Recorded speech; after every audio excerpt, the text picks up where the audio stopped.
So you gather the names, you've collected the dates, the documents, and maybe even stumbled down a few unexpected research rabbit holes.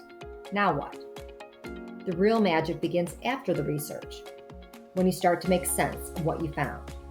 Because let's be honest, family history isn't a pile of birth certificates, census forms, and military records. It's a story waiting to be told, a tapestry of timelines, connections, and turning points that when woven together, it reveals who your family really was and who you are because of them. In this episode, we'll walk through how to organize what you've uncovered, spot patterns, build timelines, and identify themes that will shape the heart of your story. Because facts are just the beginning. Meaning is what makes them matter. Putting a family tree together can define the scope of your story. I put this tree together about the founders of our family farm. So when I'm telling the story about Belle-Hampton, I know the parents and their children. I can fill in the details later. Seeing the interconnection of the people shapes the narrative. When I wrote the book, Sleeping in the Valley, I started with the people buried there, then found their root line. If you remember, the root line starts with the person you're studying, goes to the grandparents, parents, the children, as well as siblings. They would have all been part of the story. Little Nellie Tyler is buried next to her great-grandparents. If I hadn't linked her parents, Governor James Hoag Tyler and his wife Sue, to his parents, George and Eliza Tyler, and then her great-grandparents, General James and Eleanor Hoag, I wouldn't have a perspective on who this 2-year-old baby was. The impact she had on her father's life once she passed away was very moving. He decided to move into Radford and begin a political career, becoming the governor of Virginia. I cannot stress the importance of putting together timelines. Ancestral.com will put together one for you, but putting all the information together to see what's happening during that time sequentially is key. My mom wrote the story of my great-grandmother and grandfather, but it wasn't until I put the timeline together that I realized she gave birth to her baby only 1 month after their marriage. That tells a different story from the one than just stating the facts. Another aha moment came when we were putting together the timeline of Belle-Hampton. There was a period when everyone either died or joined the Civil War, which led us to wonder, who kept the farm running? We have the census from 1860 and again from 1870, but there's a whole lot of research and speculation that goes into that decade.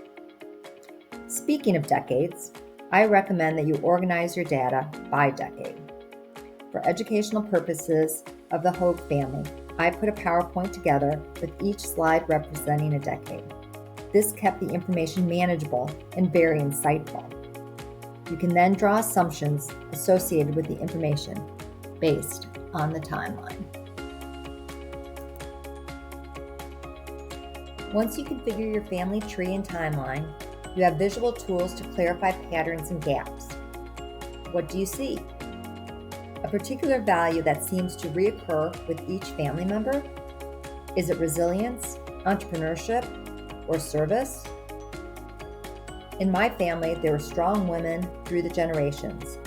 I often use this theme when writing about their lives.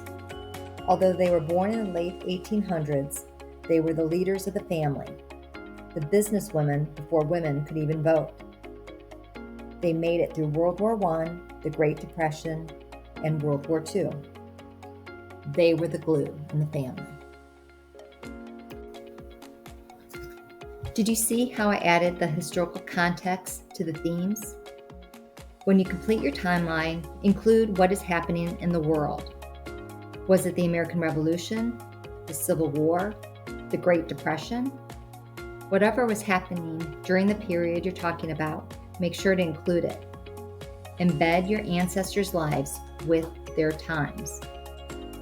What were they struggling with? Although you might not know for sure, understanding what was happening in history provides you with assumptions. An easy way to find some of the information is with AI. ChatGPT now has a deep search feature, so you can ask what they wore, what they ate, or even key events in the area of the person you're researching. Make sure to check your sources since AI is very new and often incorrect with history. Dr. William Hogue served in the Civil War, which impacted his life dramatically. But he also lost family in the Memphis Plague, one of the worst yellow fever outbreaks in American history. That is part of his story.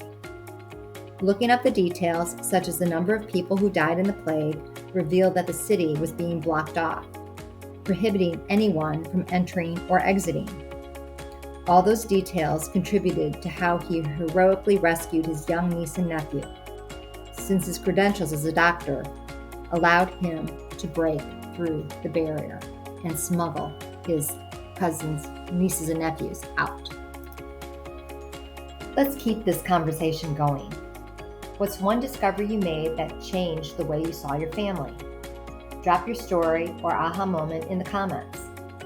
Want a free timeline template or family theme worksheet? Contact me at madeline@Belle-Hampton.com. Like this video if it helped you organize your research, and subscribe so you don't miss the next episode, From Research to Story, where you'll turn all the structure into a compelling narrative.